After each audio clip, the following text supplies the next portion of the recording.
Muito interessante. Então a gente vai... Hoje vai ser do jeito que a gente gosta. Do jeito que a gente gosta.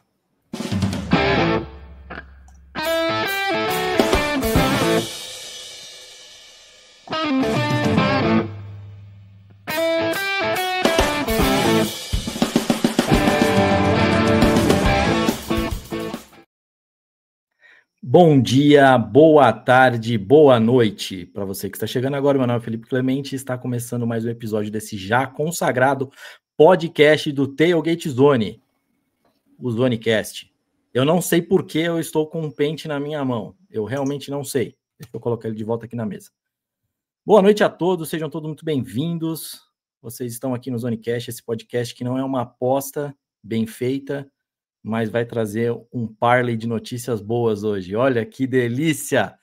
Que comparação chula, horrível que eu fiz. Quem aposta ficou puto comigo agora. Fernandão, boa noite. Você está bem? Patrãozinho, eu espero que eu esteja bem. Pelo menos do ponto de vista da internet e das coisas que fazem com que a gente possa se comunicar aqui nesse episódio do Zonecast. Espero que sim. Um abraço para você, um abraço para o Luquiba, para todo mundo que veio e ouve a gente aqui. Mais uma semana importante de coisas acontecendo, não só dentro dos campos, mas também fora deles. Só que fora deles, algumas coisas bem desagradáveis, e nós vamos falar disso aqui hoje. É importantíssimo. Luquiba, boa noite. Seja muito bem-vindo nesse episódio 175. Você que, assim como a gente, está de barba, mas não está de boné. Pois é, não fui convidado para a festa, né? Não sabia que precisava estar de boné, mas não se preocupa, daqui a pouco vai aparecer um boné na minha cabeça, vocês não vão nem perceber. Tô bem, meus queridos, saudades de vocês. Infelizmente não deu para a gente jantar essa semana aí, mas vamos ver quando a gente consegue marcar alguma coisa aí. Pois é, eu estarei de novo em São Paulo esse final de semana, no sábado. Sabe o que, aliás, olha, TDH Show, sabe o que terá no sábado em São Paulo, pessoas? Terá Legends Cup, é um torneio ali de tênis só com veteranos que já foram do circuito mundial. Vai ser muito divertido, patrocinado pelo C6, estarei lá. Isso já passou aqui por Brasília e deu bastante público. O pessoal estava empolgado para ver alguns argentinos antigos e tinha uns franceses também. Foi bem legal. O pessoal procurou. Caro pra cacete o ingresso, mas o pessoal foi. Não, foi bem baratinho. Inclusive, fica aqui, tá? Assim, bem baratinho. Eu achei acessível, perto dos preços de ingresso que a gente tem hoje, né? Foi R$133, alguma coisa assim. Mas, porque eu sou cliente C6. Não sei se para quem não era cliente C6 foi até um pouco mais acima disso. Mas eu gostei um preço ok para ver um campeonatinho de tênis ali. Visto que um São Paulo Open lá foi absurdo e o Rio Open é mais absurdo ainda. Mas, enfim, já variou aqui demais, né, Luquiba? Já que fez o jabá, né? C6 patrocina nós aí, né? Pois é, ó. Entendeu? Eu já tenho conta no C6, eu tenho cartão do C6, estamos falando do negócio. Custa nada. A gente fala bem aqui também do mercado financeiro. Não. Enfim. Mas a gente toma copo de leite também ou não, patrãozinho? E faz propaganda com estética supremacista branca ou não? Porra, aquele comercial, tanto que eles já mudaram, né? O comercial agora com a Gisele é outro, né? Mas aquele lá. Mas a estética tava complicadíssima, hein, Luquiba? Então, é isso que eu ia falar. A gente faz propaganda melhor do que agir, né? Então, deixa eu falar. Quando você falou melhor que agir, eu já pensei em quinta série aqui, a gigantesca, o abraço que eu vou te dar, Luquiba, é isso que eu vou falar. Mas, enfim, pessoas, só para não perder aqui os bons modos, não nos esqueçam de seguir nas redes sociais. Tailgate Zone no Instagram, no Facebook e no TikTok, e Tailgate Zone _BR no Twitter. Também tem o nosso site, tailgatezone.com.br, para você conferir deliciosas notícias. Notícias não. Aí, ó. Tá vendo? Apareceu o homem de boné. Aí. Patrocínio, ia mandar um comentário aqui agora no privado assim, Luquiba, hora de pegar o boné. Quando volta, o homem já está com esse boné maravilhoso do Boston Red Sox. Maravilhoso, maravilhoso. E aproveitando, já que o Luquiba está com o boné do Red Sox, a gente tampa a tela de novo para falar que também estamos no YouTube, é o Tailgate Zone BR. Então, inscreva-se lá no canal, ativa o sininho também para não perder nenhum vídeo. E também entra já nesse vídeo aqui, já deixa seu comentário, o seu like para ajudar a espalhar a nossa palavra, a palavra do Tailgate. Aí, ó, o Luquiba até já inverteu a posição. O Luquiba tá maravilhoso, ele tá sabendo como trabalhar aqui nos cortes que a gente faz. Incrível. Senhores, então, antes não, a gente já pode começar agora. Foi o começo mais rápido da história deste podcast. Então, a gente tem, se vocês quiserem, a gente tem mais uns 3 minutos de TDAH Show, mas eu acho que não, só eu gosto muito disso. Então, a gente vai direto aí, a gente vai falar, vamos abrir falando de NFL, como sempre. Mas eu quero ir direto aos pontos, eu não quero trabalhar muito em placares hoje, Luquiba. Eu quero falar de algumas coisas em específico. Eu acho que a primeira que eu gostaria de falar é do Thursday Night Football, que a gente elogiou tanto no começo da temporada, falando, porra, todos os Thursday Night Football estão maravilhosos. Parece que foi a gente elogiar que o negócio desandou. E esse Raiders e Broncos foi de chorar. Foi 10-7 pro Broncos aí, que lamentável, hein? Que dificuldade para assistir. Eu não diria só o Thursday Night. Todos os jogos de prime time foi uma porcaria essa semana. Teve o do Broncos, o Steelers. Monday Night não teve Packers. longe, né? É horrível. Os prime times foram horríveis. Eu acho que vale a pena, antes de falar qualquer coisa, mencionar que teve, né? Que acho que a gente não falou semana passada, não deu tempo, acho, que o falecimento, né, do Neyland, né? Que ele jogou 1 ou 2 dias depois, deu aquele rolo todo e aí ele tirou a vida dele. E aí é uma história bem triste, né? O cara fez um retorno de touchdown, se não me engano, alguma coisa do tipo, pelo Cowboys. Aí parece que teve algum probleminha ali, né? E aí a gente fala sobre saúde mental, sobre outras coisas, principalmente, né, sobre acho que é ETC, não é o ECT, que é o ECT. Aí a gente vê como que pega mesmo, né, os jogadores, não tem como você não ser afetado por isso. E aí os caras falam, pô, mas o cara é novo, tá? O cara a vida inteira o cara tomando porrada desde criança, infelizmente. Acho que só valeria a pena só mencionar isso. Eu sei que pesei um pouco o clima, mas precisava falar, né? Não, então, inclusive eu tô preparando dos vídeos que saem na sexta-feira, que estão saindo nas nossas redes sociais, no YouTube, no TikTok, no Instagram e no YouTube. Eu tô preparando já um texto para falar sobre saúde mental, que eu acho muito importante, mas não foi o caso do Neyland que trouxe a ideia do vídeo, mas vai acabar entrando também porque é um assunto interessante. E para quem nunca assistiu The Concussion, em português acho que é O Homem que Mudou o Jogo. Isso, O Homem que Mudou virou o jogo. É com o Will Smith. Ele não dá tapa em ninguém. Ele não dá tapa em ninguém nesse filme. Podem ficar tranquilos. Mas é um filme bem interessante para falar um pouco sobre concussão e todos os problemas que... Eu estou fazendo assim, mas é os problemas que gera, né? Inclusive, o filme já começa com um jogador de linha ofensiva dos Steelers, muito famoso, que eu não vou lembrar o nome, peço até desculpa por isso, mas... Né? Ele mesmo, exatamente. E aí mostra ele morando dentro de uma... Como se fala? Dentro de uma van mesmo, já... bem precário, assim, a história toda, mas, enfim, fica aí a dica do filme também para vocês se interarem e saberem um pouco mais disso. Bem-vindo, Leopoldo, quarto integrante do podcast. O Leopoldo é o cachorro do Luquiba, é um caramelo maravilhoso. Ele não é tão caramelo quanto os caramelos, mas ele é um caramelo. É isso que é importante. Beleza, tá vendo? Virou TDAH Show, tá vendo? Então, mas a gente começou mesmo aqui, então interessante o que o Luquiba falou, a gente falou dos Thursday Night, todos os prime times foram muito ruins, mas o que a gente tem de interessante para falar, acho que são 2 pontos que eu vou jogar para vocês, tá? Um é o primeiro que eu quero saber de vocês Texans, realmente agora começou a embalar ou a gente só viu que realmente o Jaguars é uma tristeza só e não vai?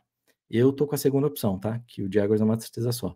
Mas foi interessante como eles jogaram em uma virada incrível de quarto período.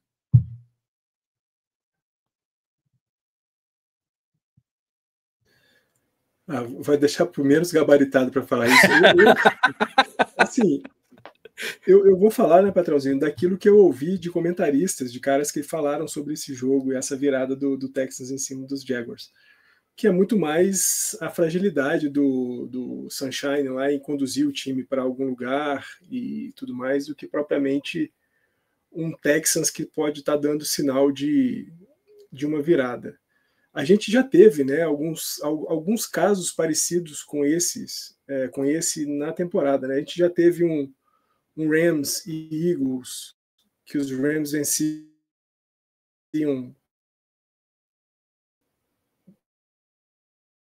de certa forma fácil o jogo da bolinha rodando.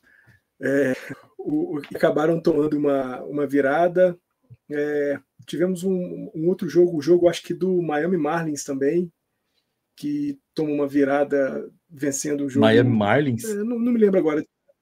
No Miami Marlins, não, Dolphins, desculpa. A MLB não sai de mim definitivamente, Patricinho, desculpa. Não consigo tirar o beisebol. Achei maravilhoso. Porque, para além de agora assistir a MLB, que é claro, eu assisto todo o ano inteiro, eu tô vendo a Liga Dominicana, estou vendo a Liga Mexicana e assinei para poder ver a Liga Venezuelana também agora. Então, estou assistindo essas gramas todas, então tá uma maluquice aqui na minha cabeça. Mas, para dizer que a gente já teve viradas impressionantes nessa temporada, né? E essa não foi a única, mas talvez tenha sido a mais impactante pela diferença no placar, que acho que dessas viradas todas era a maior diferença.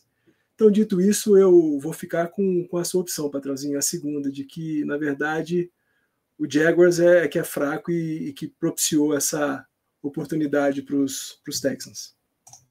Era a sua aposta, né, Luquiba? E os Jaguars estão meio que demorando para engrenar. Eu vou te falar que eu tô decepcionado nessas últimas semanas aí com o Jaguars, né? Eu tava esperando mais do time e aí também começa problemas, lesão, né? O Brian Thomas Jr., o Travis Hunter, né? Que agora tá fora da temporada, operou o joelho e não volta mais. E até trouxeram, né, o Jacoby Myers para tentar repor esse ataque, mas, cara, eu tô um pouco decepcionado com o Jaguars. Eu não acho que é o Texans engrenou, porque se você acha isso, você quer dizer que o Stroud não funciona, porque esses 2 jogos o Stroud não jogou, quem jogou foi o Dave Mills. Então, quer dizer, o Texans está funcionando sem o Stroud, então o problema do Texans é o Stroud. Não sei, pode ser. O ataque operou bem, né? Funcionou o ataque. Então quer dizer que o problema de lá era o quarterback. Vamos ver como é que tá. Mas eu acho que basicamente é isso. É o Jaguars que é um desastre. Eu acho que o Sunshine, a gente já pode decretar que ele não vai ser o cara que, né, esperavam que ele fosse. Já tem uma amostragem suficiente para isso.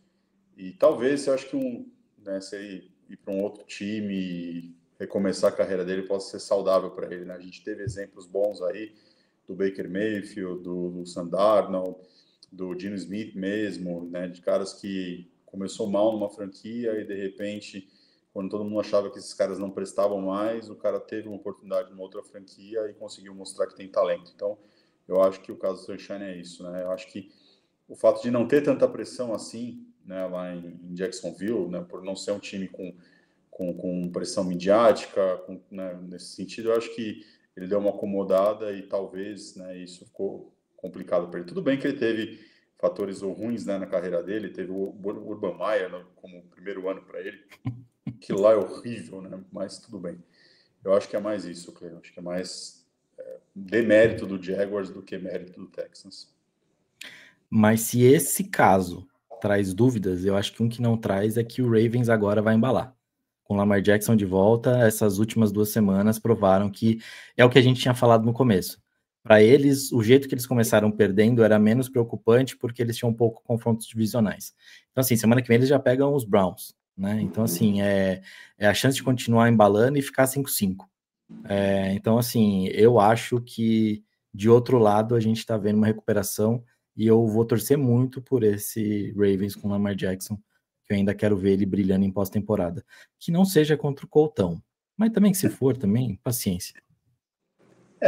O Clay, eu acho que, tipo, quando a gente viu a tabela, né, do Ravens, a gente falou que não se preocupava tanto porque era um time que depois do bye ia ter uma tabela bem relativamente tranquila, né, do que começo. O começo é uma porrada, né? Chiefs, Eagles, jogo pesado, Bills, se não me engano, jogo pesado atrás de jogo pesado. Então a gente imaginou que o Ravens não fosse tanto problema assim. E aí teve a lesão do Lamar, que talvez deu uma esticada ali na reação, né? E agora o time saudável, a divisão está totalmente aberta, né? O Steelers não conseguiu abrir.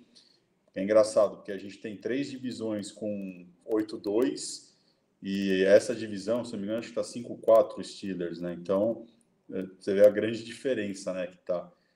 E para o Ravens, tanto que quando o time acho que estava 2-5, se eu não me engano, ele ainda era um dos mais cotados para ir para o Super Bowl e ninguém entendeu como assim.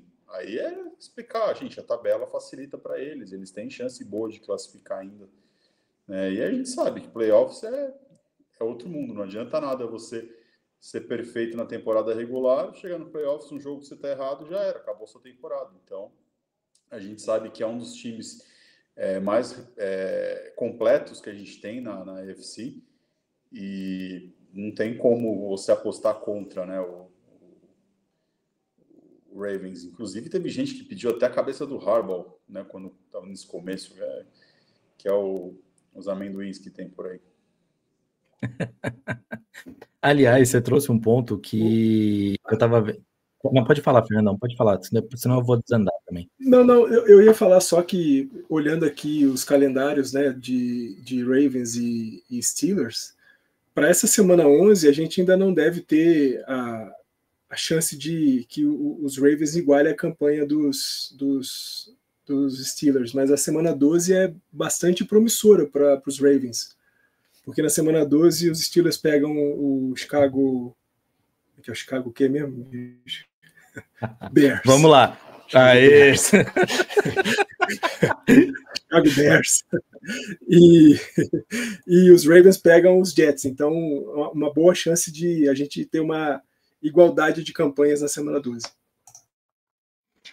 Bem interessante. O ponto que eu ia trazer, não estava nem na pauta isso, mas quando o Luquiba falou, né, de olhar calendário, de playoffs, e que playoff é outra coisa e tudo mais, eu vi uma matéria essa semana falando sobre o Brasileirão, né, e falando sobre Palmeiras, que o Palmeiras, em jogos contra os times que estão no G6,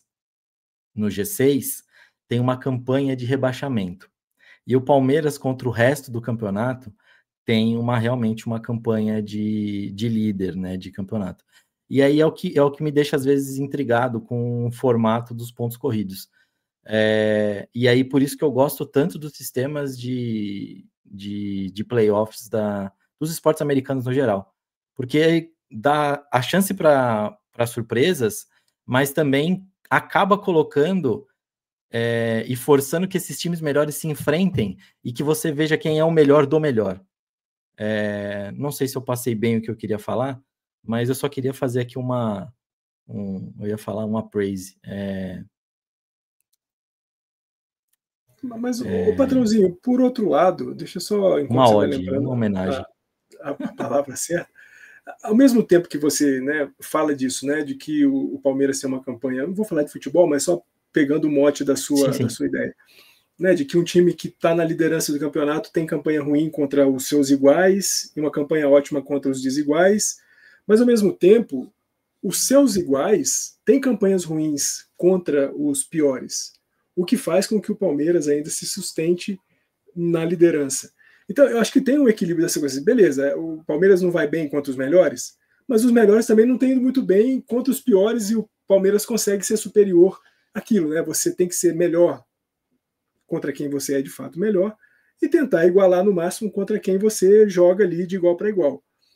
O Palmeiras não consegue fazer muito bem isso com esses melhores times, mas ao mesmo tempo passa por cima dos piores. Enquanto isso, os seus concorrentes vão mal contra os piores e conseguem ir bem. Então, acaba que o ponto corrido ele tem essa coisa do equilíbrio.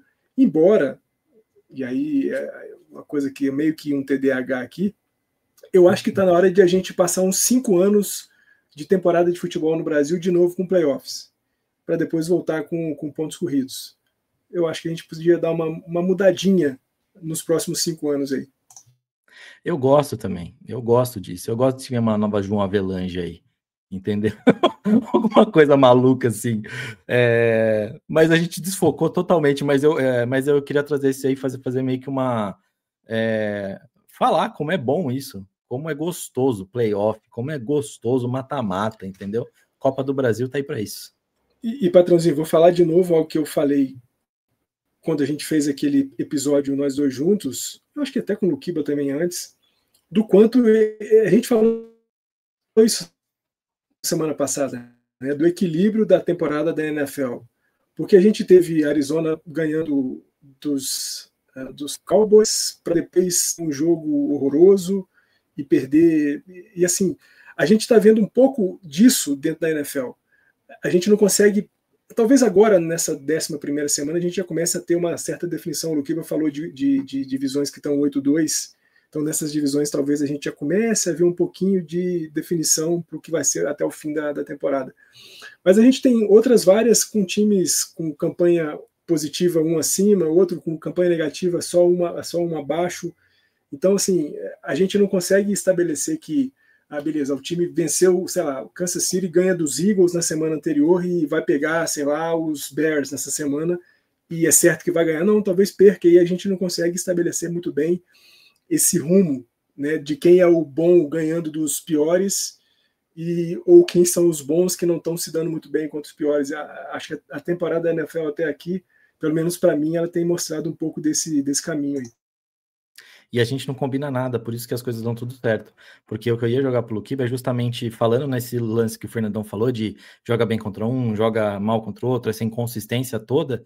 A gente vê um Packers que é totalmente inconsistente, só que por 2 semanas seguidas mostrou um futebol que você pergunta assim, cara, como que o LaFleur tá sendo tão conservador em jogadas e não entendeu ainda que esse time precisa tentar fazer um pouquinho mais.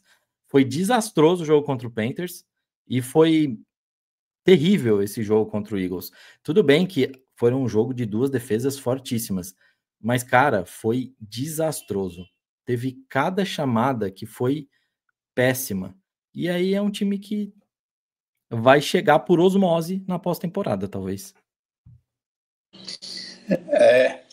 Eu não sei se nem se chega por osmose, né? Porque do jeito que tá todo mundo ganhando, não. Do jeito que todo mundo tá ganhando, é possível do Packers ficar fora. A gente vê, por exemplo, hoje na Nacional, o Packers, se não me engano, 1, 2, 3, 4, 5, 6, estaria em 7º no geral. Então, assim, você tá ali na rabeira, cara. Você tá ali no limite da margem. Então, eu não falaria com essa segurança que se continuar jogando assim, vai para os playoffs, que não vai. Você perde o bonde. É complicado você falar, porque da mesma forma que você tem um mérito de segurar o Eagles a menos de 10 pontos, você não consegue ganhar um jogo que a sua defesa segurou o adversário a menos de 10 pontos, cara. Então é complicado. E não foi o primeiro jogo, se não me engano, as outras 2 derrotas do Eagles, se não me engano, do Packers, se não me engano, foram limitando adversários a pontuação baixa, que o ataque não está funcionando mesmo. Né? Isso que é o complicado. Mas tem como você só criticar o LaFleur? Eu não coloco só na conta dele. Tudo bem, play call, eu entendo todas essas coisas, mas, cara, ele é o head coach, ele não é só o offensive coordinator e tal. Ele é o todo. Da mesma forma que a defesa está operando bem, o mérito é dele também. Vai falar que o mérito é de outras pessoas. Eu não concordo muito com isso. Eu acho que o time do Packers é muito bom. Eu citei que talvez fossem os meus favoritos no começo da temporada. Talvez a campanha decepcione um pouco, né, da forma que você perdeu. Porque esse jogo, beleza, é um jogo que quando você olhou o calendário a gente sabia que poderia perder. Acho que a decepção maior foi você ter perdido para o Browns e você ter perdido para o Panthers. Esses são os 2 jogos que machucou bastante esse time de Green Bay, que hoje já era para estar como líder da divisão e por conta desses 2 jogos você está em terceiro, né? Porque o Bears passou. Então é isso, Clem. E aí, só para fechar essa semana de NFL, eu queria perguntar para vocês se a grande surpresa dessa semana realmente foi o Dolphins ganhando do Bills. Com certeza. Não tem nem o que falar, com certeza. Eu não conheço uma santa alma que chegou e falou que o Dolphins poderia ganhar esse jogo, da forma que aconteceu tudo. O Dolphins indo para um jogo completamente pressionado. Se eu não me engano, o GM caiu, né? Na semana anterior, que o GM caiu. Todo mundo questionando por que o McDaniel não caiu junto. Aí até o rumor, ele só vai ficar lá como tampão, mas no final do ano chega um GM novo e aí ele monta o seu time e tal, não sei o quê. Cara, eu não sei. Para mim, falo que o McDaniel deveria ter caído desde antes de começar essa temporada, né? Que eu acho que ali ele já tinha perdido o vestiário. E também não estou falando que o Dolphins vai se recuperar e embalar, não acho isso. Acho que só foi um jogo horrível do Bills e um jogo ótimo da defesa do Dolphins, né? Tudo funcionou na defesa. Se eu não me engano, foram 6 ou 7 turnovers, né, que o Bills teve. Foi uma coisa horrível, né, de fumbles, interceptações, de você não conseguir quartas jogadas, né? Então, eu acho que foi um jogo atípico para os dois lados, né? E hoje eu já não sei se vale a pena você mandar o McDaniel embora. De repente você põe um GM que monte o time que ele gostaria de ter na mão, de repente ele funciona, porque ele tem uma mente interessante para o ataque ofensivo. Eu talvez acho que o melhor papel dele fosse um coordenador ofensivo, mas de repente, do jeito que já me falaram, não é fácil você contratar head coach bom na NFL, porque tomei uma conversa sobre vamos mandar o Tomlin embora, porque o Tomlin não faz o Steelers ir para frente e tal. E aí o discurso cara, o Tomlin no mercado, qualquer time gostaria de ter o Tomlin lá, porque não é fácil você achar um head coach tão bom assim. Então, não sei. O João Maurício mesmo disse que não mandaria o McDaniel embora porque ele acha que é bom. Então, se o João Maurício disse, eu confio na palavra do nosso querido amigo. Fernandão, o que você queria falar aí para nós? Não, eu queria olhar para o outro lado do jogo. Né? A gente está falando aqui dos Marlins. Marlins não, Dolphins. Dos Dolphins. Dos Dolphins. E dessa vitória surpreendente em cima dos Bills, mas eu quero falar um troço aqui que eu já falei e que a minha incompetência de NFL me permite reiteradas vezes dizer isso. Josh Allen não é um QB para levar os Bills à conquista de um Super Bowl. Eu nunca achei, eu sempre achei um cara atabalhoado, ansioso, um cara apressado, que muitas vezes em situações de pressão faz escolhas ruins de jogadas. Eu não acho, e aí eu reafirmo, a minha incompetência para falar de NFL me permite dizer isso. Eu acho o Josh Allen um cara superestimado na NFL. Eu acho. Curioso. Assim, eu nunca olhei. Eu critiquei muito o Josh Allen na época de draft. Depois, com o que ele foi apresentando, eu sempre consegui colocar a culpa nos Bills, até pela falta de jogo terrestre que existe nos Bills. Mas isso foi melhorado ao longo dos anos aí. E aí você começa a depositar muito só esperança nele. E depositava e ele entregava. Inclusive, ele é o único que tem mais vitórias aí para cima do Mahomes. Se eu não me engano, ele é o único quarterback que está em atividade que tem mais vitórias contra o Mahomes. Então, assim, eu realmente acho que ele é elite mesmo. Mas, putz, você não pode. Só que aí, o que eu acho que aconteceu também? Eu não tô vendo tanto burburinho nessa derrota quanto foi a derrota do Colts para os Steelers com a mesma quantidade de turnovers. Porque, assim, todo mundo acredita mais no Bills do que acredita mais no Colts. Então, assim, eu acho que cara, é jogo de uma semana. Você pode estar mal, você pode estar bem. É igual o basquete. É por isso que tem série de 7. Você pode acordar muito mal, entendeu? Você pode acordar muito mal e não jogar o seu melhor. E eu acho que isso acontece. Infelizmente, aconteceu para o Buffalo Bills contra o Dolphins. Mas poderia ter acontecido qualquer outra coisa. É isso. Não sei se...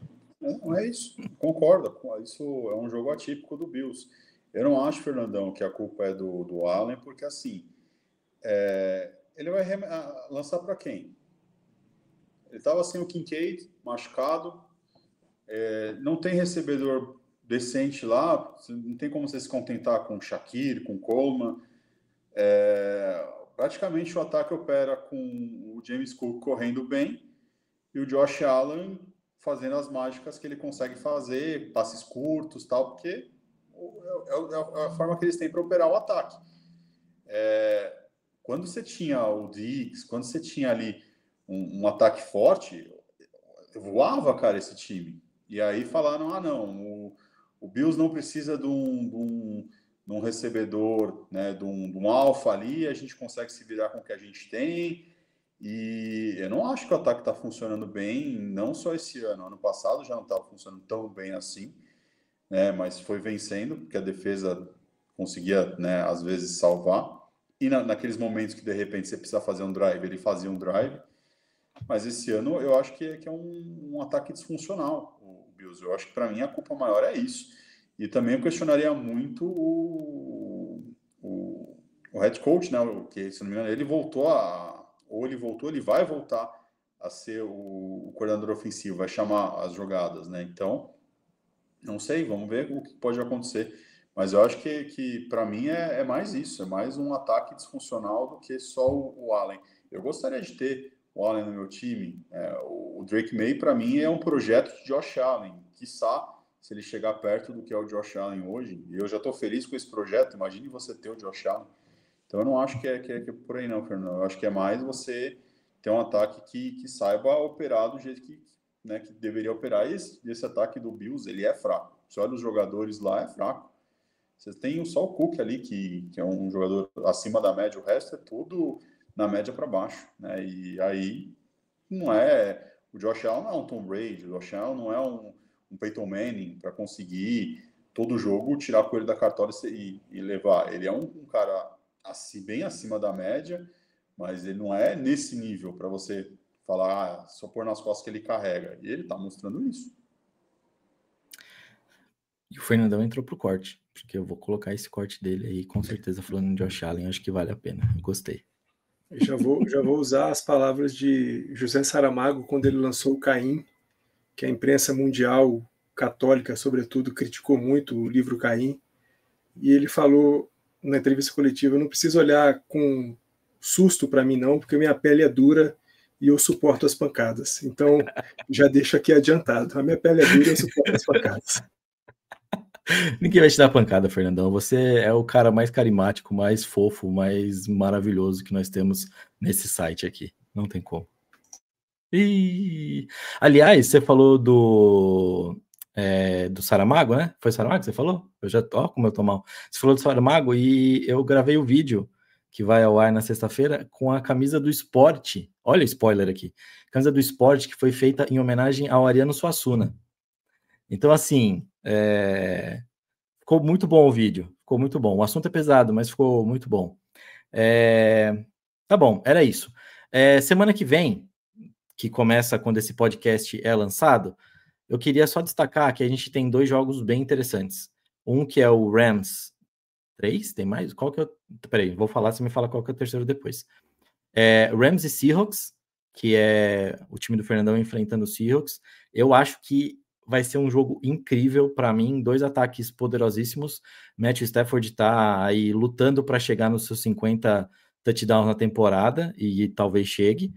E depois a gente também tem um Chiefs e Broncos, tá? Os 2 são jogos do mesmo horário, tá? Então dificilmente você vai conseguir assistir com tela total ali, mas você pode meter num Red Zone e assistir os 2. Eu acho que vai valer muito a pena. Qual que é o terceiro, Luquiba? Na realidade tem 4. Eu gostaria de ver bastante Bucks e Bills. Para mim é um jogo muito bom de assistir no primeiro horário. E o Sunday Night, Lions e Eagles. Jogaço também. Eu tô desacreditado com o Eagles, acho que é por isso. E ainda mais que agora o Lane Johnson vai ficar fora, né? Parece que ele vai ficar fora umas semanas aí. Então, mas ainda assim, né, cara? É o atual campeão contra o time que a gente está 2 anos querendo que ganhe o Super Bowl e tá batendo na trave. Então, eu acho que são jogos ótimos. Eu acho que depois de tanto jogo ruim que a gente teve, a gente tem uma semana bem recheada, né? Eu só tenho medo desse jogo de terça-feira, de quinta-feira, porque é aquele típico jogo que o Patriots gosta de entregar. É o típico jogo que você fala, o Jets está morto, o Patriots está embalado, vai passar o trator. Meu amigo, esse é o jogo que a gente sempre tem medo de jogar. Até porque eles vão estrear aquela camisa de rivalidade lá, que é horrível. Puta vida. É horrível a camisa do Patriots, cara. Parece o Titans jogando. Pelo amor de Deus. Por isso que eu tô falando. Esse é o típico jogo que vai dar uma zebrinha ali. Quem quiser apostar, aproveita. Aproveita o que eu tô falando. Vocês vão escutar isso antes do jogo. Então, põe ali um cinquinho ali no Jets, que eu acho que dá bom, hein? Então. E ó, esse é o jogo, tipo, pra dar uma calibrada mesmo nos Patriots, porque o Pacers. Entrei na do Fernandão. Porque o Colts tá na baia agora, mas depois volta jogando contra o Chiefs. Então, assim, se o Patriots continuar na pegada dele, pode... Se o Colts der uma tropeçada, já pode assumir a liderança da AFC. Mas, enfim, beleza. NFL era isso. Acho que cobrimos de uma forma um pouco diferente do que a gente costuma cobrir. E agora a gente tem que falar do assunto que permeou esses dias. Fernandão mandou pra gente, mas assim, saiu em todos os portais um caso de apostas, não um caso de apostas, mas me ajuda a lembrar o nome dos rapazes, Fernandão, por favor. Os dois são pitchers do Guardians. Luiz Ortiz e Emmanuel Classer. Exatamente. Os dois estão envolvidos aí com uma série de notícias, série de falcatruas complicadas aí com o meio de apostas. O Fernandão vai poder comentar isso pra gente, mas basicamente é manipular o tipo de de você vai mandar slider ou não, para tentar ganhar em prop bets, que são aquelas apostas que a gente falava de quantas batidas o cara vai ter, quantos strikes o cara vai ter, se o cara vai ter uma interceptação ou não vai, tá? Aquelas coisas que a gente falava no Tailgate Spread. E isso rendeu muito dinheiro para eles, e está sendo investigado, eles vão ganhar acho que uns 20 aninhos de cadeia, mais ou menos. Só que junto com isso, nessa semana, também saiu o escândalo lá na Turquia, né? Então, mais de 1.000 jogadores envolvidos, sendo que tem 20 e tantos da primeira divisão, 2 do Galatasaray. Então, assim, começa a surgir um monte de notícias envolvendo apostas. E aí a gente também já teve a máfia das apostas no Brasil, que rolou ali, que teve jogador envolvido pra caramba. A gente já viu também um monte de campeonato sendo patrocinado por casa de aposta. A gente vê a Disney sendo dona de uma casa de apostas. A gente vê um monte de relação entre ligas e casa de aposta que ficam bem complicados e que podem fazer a gente crescer o olho e começar a pensar o que vai ser isso, né? O que vem daqui para frente. E aí me preocupa um pouco o que a gente pode ver. Tudo bem que a gente já falou muitas vezes aqui, né, que o esporte pra gente é paixão, mas no fundo ele é só mais um negócio, é mais alguma coisa lucrativa para alguém, né? Mas me parece que quando a gente começa a ter esses agentes externos, o negócio começa a ficar muito mais complicado, muito mais complicado. Mas MLB é isso, né, Fernandão? Eles devem pegar aí uns 20 anos de chilindró. Patrãozinho, só antes da gente entrar mais propriamente nos casos, né, envolvendo jogadores que combinam alguma coisa para favorecer apostadores, e pegando o gancho do que o Luquiba falou sobre apostar, colocar cinquinho ali nos Jets, né? E a gente sempre que fala de aposta aqui, mesmo vocês, né, quando estavam, você e o Messi Eric tinham lá o podcast que cobria essas questões relativas à aposta, sempre deixaram muito claro que a aposta é uma questão, é um lance de se divertir, de botar uma graninha, de ficar feliz de ter colocado 5 e ter ganhado 50, 5 e ter ganhado 100 e tudo mais. Não é para você colocar R$1.000 pensando que você vai ficar milionário. Não, você não vai ficar milionário apostando. Quem vai ficar milionário apostando é quem diz que você fica milionário apostando e, claro, as casas de aposta. Isso é uma coisa lógica. Dito isso, né, essa introdução minha foi muito para dizer, do ponto de vista da saúde mental, como é que essa coisa de aposta está espalhada no Brasil e também no mundo. Pesquisa do SUS já aponta que nós temos cerca de 11 milhões de brasileiros viciados em apostas. Isso é um número pesado. 11 milhões de pessoas viciadas em apostas, e aí a gente está falando de saúde mental, a gente está falando de saúde financeira, a gente está falando de saúde social, a gente está falando de saúde familiar, o quanto que o vício acaba te levando para caminhos péssimos, e não só você, mas todo mundo que está no seu entorno também acaba sendo afetado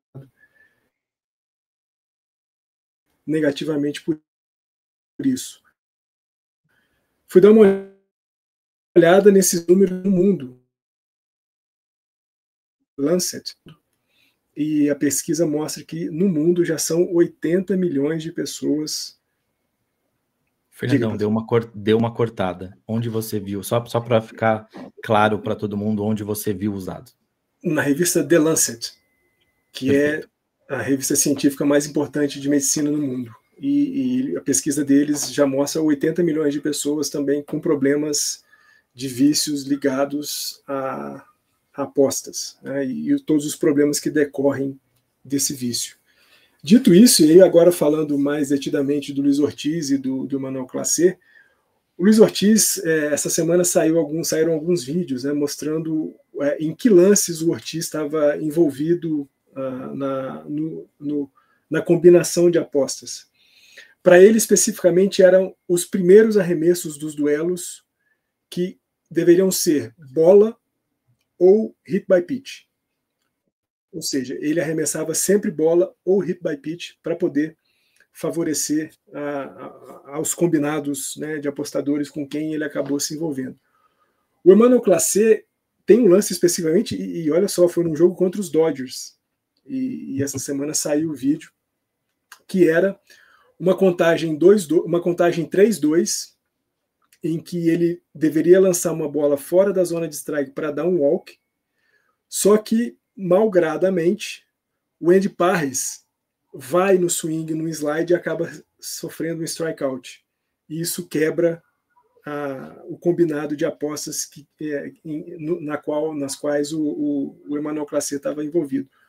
O que rolou foi que depois que aconteceu esse lance, esse strikeout em cima do Andy Parris, o apostador manda uma mensagem para o Emmanuel Clase, meio que lamentando, né? Acabei de perder $10 mil agora por conta disso, e o Emmanuel Clase responde com uma carinha, um emoji de chorinho, assim, que diz, pô, que pena que eu acabei fazendo você perder essa grana. Mas o problema maior, patrãozinho, para mim, e assim, é claro que aí eu vou pensar muito pragmaticamente do ponto de vista da grana só, não vou me ater a outros pontos que isso pode acabar tocando. O Emmanuel Clase, o Ortiz é um cara que estava se fazendo na MLB ainda, é um cara que tem contrato baixo, $800 mil, ele ganha o mínimo, né, de um cara que pode ganhar na MLB. Mas o Clase não, o Clase talvez seja um dos melhores closers da MLB, um cara que tem mercado em qualquer time da MLB que queira brigar por alguma coisa. Tinha um salário anual de $4.600.000, e ele estava topando, para poder acabar com a sua carreira, receber $5 mil. $5 mil! Como, patrãozinho, que um cara que ganha $4.600.000 assume o risco de perder sua carreira por conta de $5 mil? E é exatamente o que vai acontecer. Você estava falando de uma prisão de até 20 anos. Essa semana já começaram a rolar outras conversas de que talvez eles peguem 65 anos de prisão. Nossa. Porque o envolvimento talvez seja algo mais profundo do que só o que a gente está sabendo até agora. Então, assim, no mínimo, para dizer o mínimo, o cúmulo da estupidez. É ser muito estúpido, tendo a carreira que esses caras têm, especialmente o Clase, jogar isso no lixo. É isso que me pega aqui, e aí eu queria até discutir isso com vocês. É puramente uma estupidez, é puramente mau caratismo, ou é basicamente um reflexo do mundo que a gente vive, cada vez mais ganancioso e de acúmulo? Eu não sei, eu fico realmente perdido com isso, sabe? Porque quando você pega... quando a gente teve a máfia da... Eu não tô defendendo a aposta nem o que os caras fazem, tá? Só deixar esse disclaimer aqui também, porque o dito que eu vou falar pode parecer que eu tô. Mas quando a gente olha a máfia das apostas que teve no Brasil, você pega jogador de tipo Série D, Série C, fazendo alguma coisa para ganhar um dinheiro. Para esse cara, esse dinheiro vai ser importante, de uma forma ou outra. Então, assim, é um cara que é mal remunerado, que precisa pagar as coisas dele, e vai entrar um dinheiro que vai ajudar, né? Em determinado patamar aí, isso é a mesma coisa que outras coisas ilegais que a gente vê por aí. Não vou adentrar, não vou entrar nesses méritos. Mas, assim, é um complemento. Então, às vezes eu me pergunto assim, até que ponto é puramente uma estupidez, até que ponto é puramente uma ganância, até que puramente é um reflexo do mundo que a gente vive. Entendeu? Que todo mundo precisa de alguma coisa e cada um vai dar o jeito de conseguir da melhor forma possível. E aí é uma droga, porque poderia não ter casas de apostas, essas coisas poderiam acontecer de outra forma. E eu acho que está muito mais para reflexo do que a gente está vivendo e a gente está vai perdendo a paixão e vai perdendo a credibilidade das coisas. E eu acho isso muito ruim. Por isso que, para mim, quando eu penso em casa de aposta, tinha que estar muito distante de esporte. Eu não acho que é por aí, mas eu vou tentar pegar o seu gancho antes para te responder. É difícil a gente falar, porque assim, a gente não sabe o caso ao todo. A gente não sabe se ele estava fazendo isso para ajudar algum familiar, se ele tinha alguma dívida e estava pagando a dívida. A gente não sabe se de fato foi só esse jogo. De repente, imagina se for 5 a cada jogo que ele fazia. Você entendeu? Aí, de repente, o montante talvez fosse maior, ou talvez ele tivesse um percentual nos lucros. A gente não sabe. A gente só está trabalhando com o que saiu de informação, mas a gente não sabe ainda ao todo, né, como é que foi. Por isso que é complicado a gente falar. E não é o único. É que é o que o Fernando falou, é que chama atenção porque era um cara que já tinha um certo mercado dentro da liga, mas ele não era a cara da liga. Porque, por exemplo, quando aconteceu com o Ohtani, a liga agiu de uma forma completamente diferente. Ali já achou um bode expiatório, foi ali, a culpa é dele, vamos blindar o nosso queridinho ali, deixar de canto, encerra tal, FBI fala que não teve nada envolvendo tal, vamos pôr pano quente, beleza. Da mesma forma que foi caso de trapaça com Astros, outras coisas. Então, assim, quando é uma coisa muito grande para a liga, você vê que a liga abafa. Quando é uma coisa mais assim, com um cara mais ok, aí joga o cara na fogueira e deixa o cara queimar e que se dane. Então, eu acho que é complicado a gente, né, ainda fazer qualquer tipo de julgamento em cima disso sem saber o caso como um todo. Quando você fala de apostas no esporte, eu acho que deveria ter, como tem, mas deveria ter mais regulamentação, como ainda não tem. E eu também acho que não deveria ter tantas opções de apostas como você tem. Eu acho que, assim, existe um mercado para você apostar. Eu acho que é válido você apostar. Deveria ser mais criterioso, deveria ser padronizado. Tipo, a odd é essa e essa para todo mundo. Não cada casa põe a odd que quiser. E não você diversificar, tipo, se o cara lançar a terceira bola for um strike, você ganha. Você entendeu? Porque aí são nessas pequenas coisas que você tem a chance maior de uma fraude. Porque se você fala resultado final, vitória, é complicado você manipular, né? Tudo bem, o cara era um fechador, então talvez ele conseguiria um bom save, conseguiria manipular desse jeito, mas como é que você sabe se o cara ia chegar na posição de ter um save? Não tem como você saber, seria uma aposta maior. Então, quando você começa a não abrir tanto essas quantidades de aposta, talvez você consiga controlar um pouco melhor. Eu acho que é mais por aí. E, claro, e você ter uma coisa mais padronizada, porque a partir do momento que você deixa aberto, sem fiscalização muito afinco, cara, você está dando margem para isso.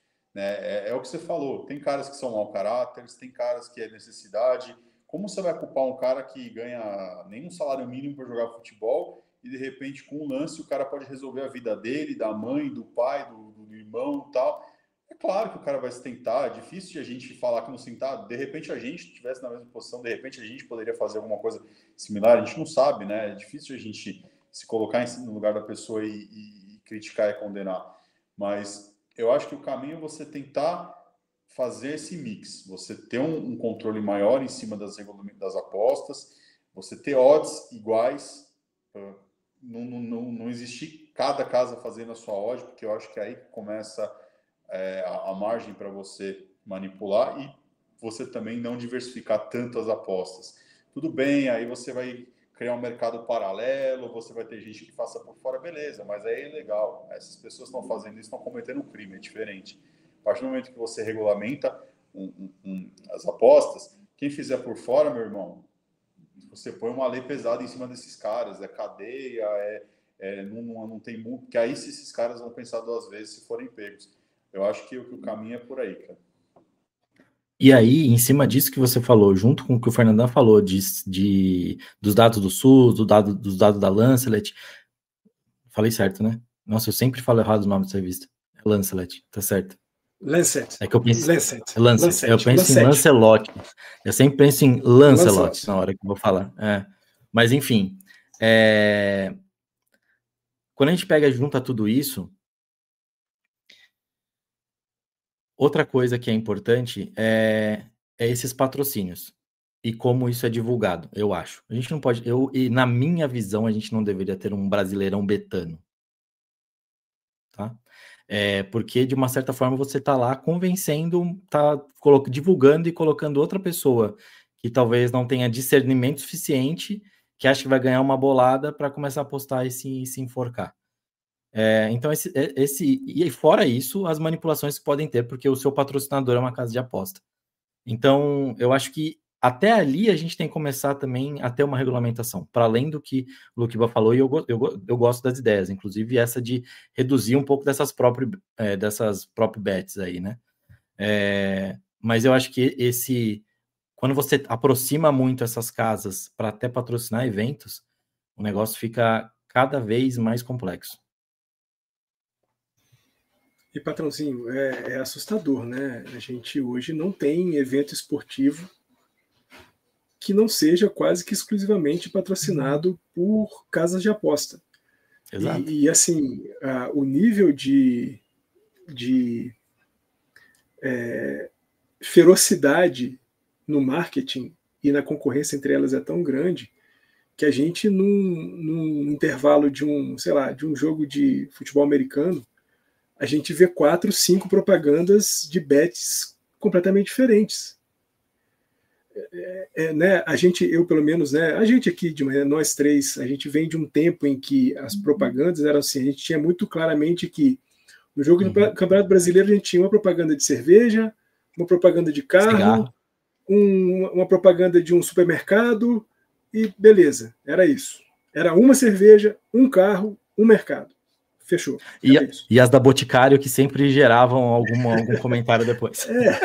E assim, hoje não. Hoje você não tem a mínima ideia de que, sei lá, no intervalo de um jogo de basquete vai ter só a Betano fazendo propaganda. Não, tem a Betano, tem a Bet Nacional, tem o MGM, tem o Play Uso, tem blá, blá.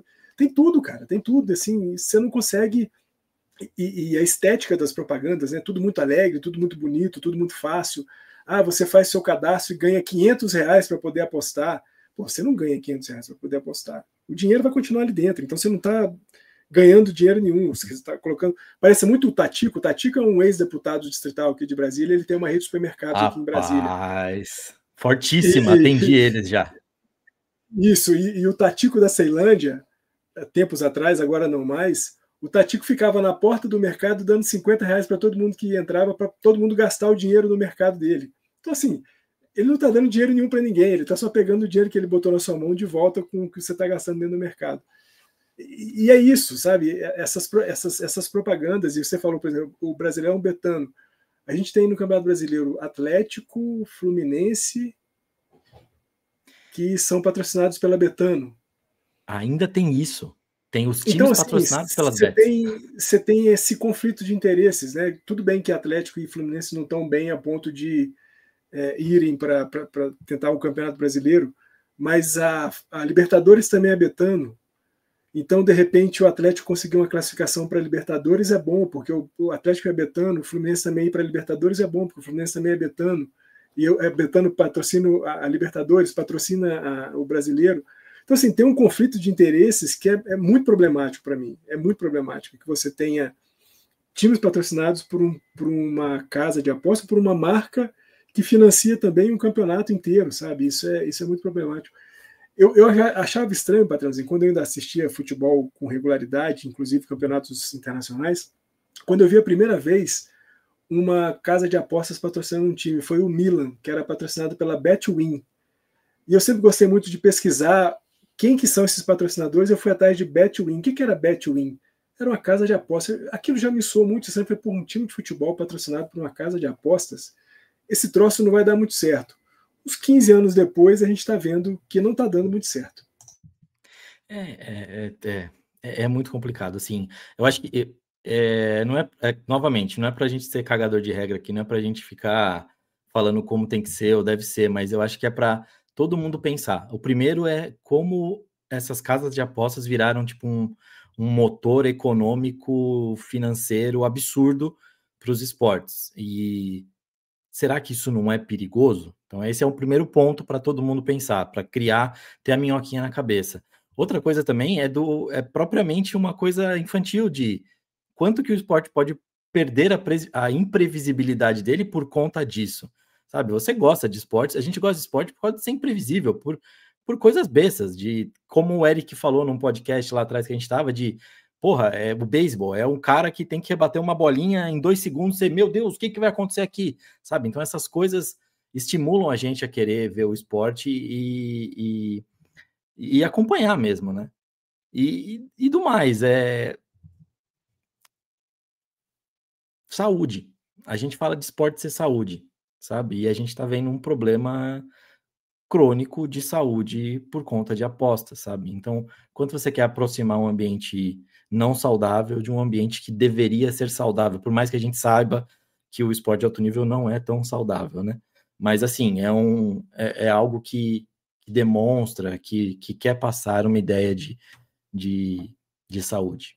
Então, acho que não vai ter a resposta, mas é para criar a minhoquinha, sabe? Na cabeça.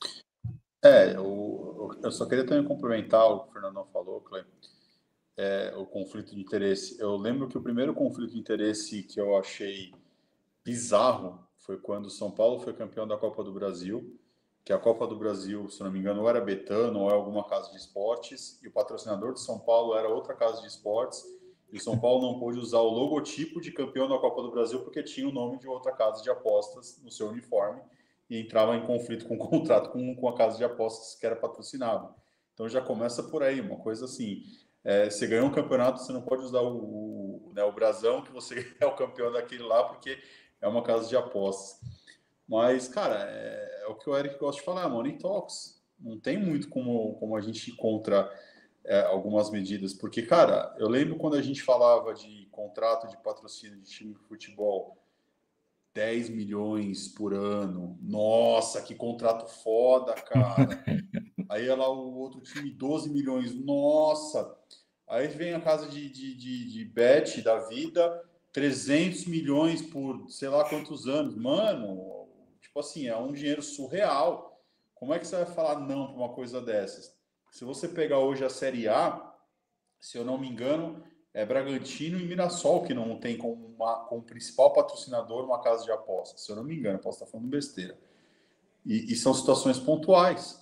Bragantino é por conta do Red Bull, que patrocina o time, então, óbvio, vai querer expor a marca Red Bull onde dá para você colocar.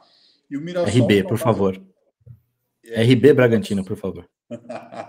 E o Mirassol, que é um caso a ser estudado, que o time está com o mesmo patrocinador há não sei quantos anos e eles falaram que a gente não vai reajustar o nosso contrato porque quando a gente estava na merda, esses caras apostaram na gente. Hoje que a gente está numa boa, mas nada justo a gente mostrar os caras que sempre apostaram na gente, que eu acho surreal ter um pensamento desse no futebol, aplaudo tal, mas até quanto isso é sustentável? A gente não sabe também, né?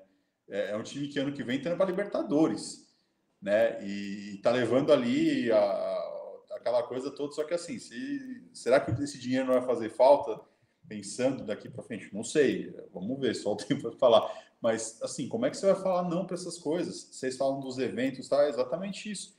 Quem tem hoje a grana para colocar pesado num evento desses? São esses caras. Talvez hoje o esporte está operando do jeito que está, porque você tem esse dinheiro. Que se você não tivesse esse dinheiro, talvez a gente estivesse num buraco maior. Quantos clubes aí a gente já não está com dívidas altíssimas, que não tem caixa, né? Você vê, só aqui em São Paulo você tem Corinthians, São Paulo e Santos, os 3 afundados em dívidas. Palmeiras só não tem porque você teve o Paulo Nobre ali que meteu o dinheiro do bolso dele no time, conseguiu ajeitar o time e depois pegou o dinheiro de volta, né, investido. Mas isso é exceção, não é a regra, né? E aí você vê todos os outros times estão afundados, se não afundou porque virou SAF, né? Então, assim, é complicado. Eu acho complicado a gente falar porque o dinheiro está impactando em tudo, né? Não só no esporte como assim. Por isso que eu acho que é um assunto delicado a gente fazer qualquer juízo de valor, como você mesmo bem falou. A gente não está aqui para falar que a verdade é essa, o certo é esse. Não, a gente está tentando só devagar e fazer um brainstorm e como o que a gente pode pensar em talvez, né, melhorar, e o que a gente sempre refrisa. Tudo que a gente, como o Fernandão bem lembrou, tudo que a gente fala de aposta, a gente está sendo bem claro, é diversão. A gente não fala vai apostar o seu salário, a gente não está apostando, vai apostar a sua casa. Não, pelo amor de Deus, a gente fala assim, é um dinheiro de um sorvete, é um dinheiro de um chocolate, é um dinheiro de um refrigerante, é isso que a gente está falando, é uma diversão, cara. Você vai lá, você ganhou legal, não ganhou, beleza, você não está, né, não vai ser prejudicado por conta disso, então é nisso, não passa mais, porque a casa sempre vai ganhar. Se você achar que você vai ganhar da casa, você não vai ganhar da casa. Você pode ganhar uma aposta ou outra aposta, mas uma hora você vai perder tudo. E aí, meu irmão, já era. E aí você pode usar o dinheiro do Guaraná Poti, no caso, já que o Luquiba falou aí do Mirassol. Patrãozinho, só para a gente já vai com 1h02 de episódio. Duas coisas que o Luquiba falou, né, sobre o valor dos patrocínios, que antigamente a gente se assustava com 10, 12, 15 milhões, e de repente hoje a gente está falando de centenas de milhões de reais. E eu falo do Vasco, né, o time que eu torço, que desde talvez quando teve aquele contrato lá na década de 90 com o Bank of America, né, que fez com que o Vasco fosse uma potência mundial do esporte, não só no futebol, mas no esporte de maneira geral. Acho que é Sporting Bet que patrocina o Vasco agora, 70 milhões de reais por ano. O Vasco nunca sonhou em ter um patrocinador com esse valor, assim, 70 milhões por ano, uma coisa assim, fora do comum. E eu ia falar um outro trem, mas eu comecei a rir aqui e esqueci do trem que eu ia falar. Parabéns, bem-vindo ao meu mundo. Eu estava lendo aqui minhas anotações. Lembrei. E uma coisa que o Luquiba falou, quando a gente estava ainda falando do caso da MLB, né, de que o Classe é um cara que tem uma relevância na MLB, mas não é uma cara da MLB. A MLB não tem muito pudor e fala assim, bom, já que você quis se ferrar, então agora se ferre de fato, coisa que a gente não viu, né, acontecer com o Ohtani quando apareceu aqui. A gente não vai saber nunca, talvez, se o Ohtani estava envolvido naquilo ou não. E é um ponto importante isso que o Luquiba falou, porque, por exemplo, aqui no Brasil a gente teve o Bruno Henrique envolvido com a aposta e ele passou ileso, né? Sim. E se for um jogador talvez da Série D, de um time que está sendo rebaixado na Série D, que no ano que vem nem vá disputar nada do ponto de vista nacional, esse cara está ferrado, esse cara nunca mais joga bola na vida dele. A gente teve o caso do Lucas Paquetá na Premier League, que embora seja um jogador do West Ham, que não é o top dos times da Premier League, mas está longe de ser um time pobre da Premier League. Então, a Premier League não vai deixar que um jogador que atue no West Ham seja punido com o banimento do esporte e tudo mais. E, de novo, acho que ele não foi nem punido, vai pagar acho que uma multa lá, coisa pouca, coisa assim. Não pegou jogos de afastamento, nada disso. Então, a gente tem também esse problema, né, de que, dependendo do cara que seja atingido, o próprio mercado atua para que esse cara não seja colocado na berlinda, não seja colocado na fogueira, porque o problema não é o cara ser colocado na fogueira, é a casa de aposta ser colocada na fogueira por conta do envolvimento desse cara numa combinação de apostas. Então, isso também é problematicíssimo. Então, é um lance para a gente ficar pensando e analisar de fato se as casas de aposta elas são um bem, são algo positivo para a gente, ou se, como o Luquiba falou, e ele está certíssimo, né? A gente precisa ter mais regulamentação, a gente precisa ter mais restrição na variação de possibilidades de aposta, né? Porque a gente fala de beisebol. Beisebol você não tem como garantir que o cara mandou uma bola e era bola mesmo que ele tinha que mandar, ou ele fez isso porque ele estava combinado. O cara vai num swing no vazio porque ele é ansioso mesmo e comumente ele vai num swing no vazio, ou ele foi no swing no vazio porque estava combinado que ele tinha que tomar um strikeout ali e tudo mais. Então, assim, são variações que em determinados esportes a gente não consegue de maneira alguma dizer, olha, o cara fez isso por querer, não, isso aqui ele fez porque é assim mesmo é o jogo dele. Talvez o Classe só tenha sido envolvido no escândalo porque ele respondeu um apostador, porque se ele não tivesse respondido ao apostador, ia passar como se fosse só um lance de mais um jogo, de centenas de lances iguais que acontecem durante uma temporada inteira. Então, é problemático restringir um pouco essa variação de possibilidade de aposta e regulamentar mais ainda o mercado de aposta é importante. A ideia é provocar. Eu acho que é sempre esse é o ponto. Tem que provocar, a gente tem que falar e tem que ser discutido as coisas, porque só através da discussão a gente vai chegar em alguma coisa que vai realmente evoluir. Agora, achar que tá tudo lindo e maravilhoso e só ficar tentando defender não dá certo, não. A gente tem que ir pro... Tem que confrontar, tem que entender tudo que tá rolando.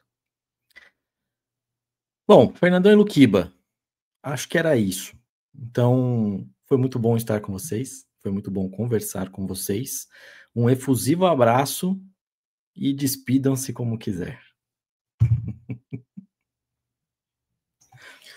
Patrãozinho, Luquiba, todo mundo que ouviu a gente até aqui, forte abraço para vocês, muito obrigado por terem nos acompanhado até aqui nessa jornada. Eu acho que foi um episódio muito legal, esportivamente falando, quando a gente conversou de NFL foi muito bom, mas agora na parte das apostas, acho que é isso mesmo, patrãozinho, é fazer, refletir, acho que isso é importante. Nem tudo é ruim, nem tudo é bom, o maniqueísmo é péssimo, o que importa é a gente ser capaz de ver as coisas que acontecem no meio do bom e do ruim. Nesse meio aqui tem um monte de coisa acontecendo e cabe a gente analisar, refletir sobre. E sempre que você for colocar uma graninha, faça como o Luquiba disse. É o dinheiro do refrigerante, é o dinheiro do sorvete, do doce, do dia que você não foi trabalhar e que a passagem de ônibus você economizou, então você bota essa graninha, você fez o teletrabalho, bota a graninha do transporte público ali e tudo mais. É isso. Fazer com tranquilidade, com responsabilidade, se divertindo sempre, nunca comprometendo a sua vida nem a de ninguém que estiver ao seu redor. Forte abraço para vocês, nos vemos na quarta que vem.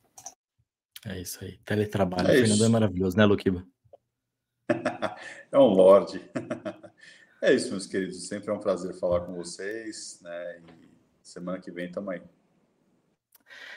É isso. Então, pessoas, não esqueçam de nos seguir nas redes sociais, não esquece de dar o joinha, de dar o seu comentário aqui nesse vídeo e fica atento porque toda sexta-feira está saindo vídeo de historinhas e de coisinhas no Instagram, no TikTok e no YouTubes.